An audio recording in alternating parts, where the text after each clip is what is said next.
சீனாவுடன் தைவான் இணைவதை யாராலும் தடுக்க முடியாது என்று அந்த நாட்டின் அதிபர் ஜி ஜின்பிங் தன்னுடைய புத்தாண்டு செய்தியில் குறிப்பிட்டுள்ளார். தைவான் தங்கள் நாட்டின் ஒருங்கிணைந்த பகுதி என்று சீனா உரிமை கொண்டாடி வருகிறது. தைவானுக்கு ஆதரவளிக்கும் பல்வேறு நாடுகளுக்கு சீனா எச்சரிக்கை விடுத்துள்ளது.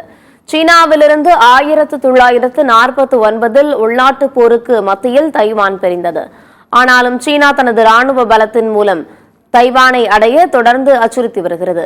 இதனிடையே தைவான் தங்கள் நாட்டின் ஒருங்கிணைந்த பகுதி என்று சீனா உரிமை கொண்டாடி வருகிறது. இதனால் தைவானுடன் பல்வேறு நாடுகள் தங்களது தொடர்பை வலுப்படுத்தி வருவது சீனாவுக்கு கடும் புகைச்சலை ஏற்படுத்தியுள்ளது.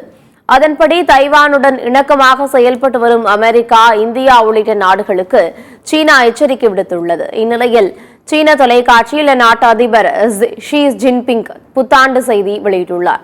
அப்போது அவர் கூறுகையில், தைவான் ஜலசந்தியின் இருபுறமும் உள்ள சீனர்களான நாங்கள் ஒரே குடும்பத்தைச் சேர்ந்தவர்கள். தைவானை சீனாவுடன் இணைப்பதை யாராலும் தடுத்து நிறுத்த முடியாது என்று குறிப்பிட்டுள்ளார்.